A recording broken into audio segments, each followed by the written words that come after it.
Donc là encore, même cas de figure, je fais un script que j'appelle or.py, je l'ouvre dans les deux fenêtres, et donc là on va faire la même chose, donc true, sauf que cette fois-ci on va mettre or false.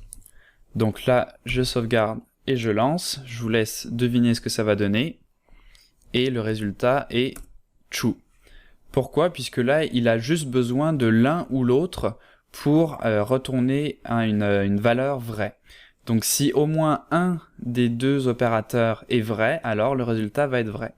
Donc là c'est un peu l'inverse du AND, il y a juste un cas de figure dans lequel on va avoir la valeur ici qui va être égale à false. Donc ce cas de figure c'est si je mets false or false, donc là j'ai aucune des deux propositions ici qui sont vraies, donc logiquement il ne peut pas trouver la vérité. Si je vous dis que des mensonges, vous ne pourrez pas trouver la vérité, c'est logique. Si je mets par exemple au moins un des deux ici qui est vrai, eh bien il va considérer que le résultat est vrai. Donc ça marche dans les deux sens, si le premier est false et que le deuxième est true, alors le résultat va être vrai. Si les deux sont vrais, alors là c'est l'exemple le plus parfait, il n'y a aucun false donc il ne peut pas trouver de false, donc le résultat va forcément être vrai.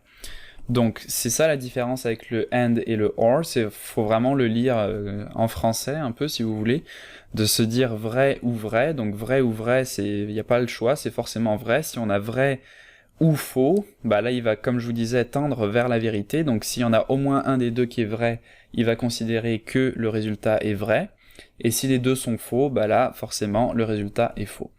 Donc c'est pas très compliqué à comprendre, juste avec deux propositions comme ça, mais ça permet ici avec les booléens de bien comprendre ce que ça fait. Après, on n'est pas obligé d'utiliser des booléens, on pourrait par exemple utiliser encore une fois des opérations mathématiques.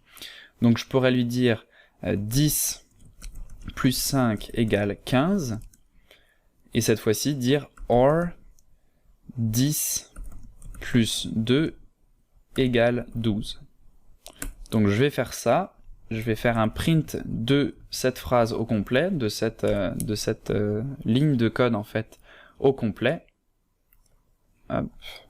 Donc comme ceci, j'enregistre et je lance. Et là, vous voyez que, alors oui, on a une erreur de syntaxe puisque là j'ai mis un seul égal, donc c'est une comparaison, on se souvient bien que c'est pas la même chose, avec un seul égal c'est une assignation, donc ça ne marche pas. Donc j'enregistre et je relance.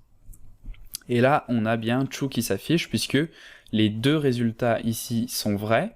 Si j'en ai un seul des deux qui est vrai, donc si ici par exemple je mets 10 plus 2 égale 10, donc ce qui est faux, le résultat va quand même être vrai puisque la première proposition est vraie.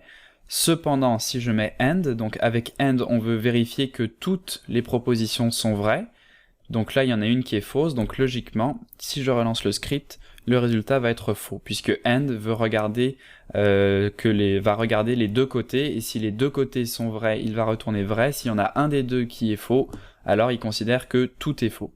Comparativement à OR, qui lui, dès que l'un est vrai, il va considérer que tout est vrai. Donc voilà pour le AND et le OR, donc pratiquez-vous un petit peu pour vraiment bien comprendre la différence entre les deux, et dans la prochaine partie, on va voir le NOT.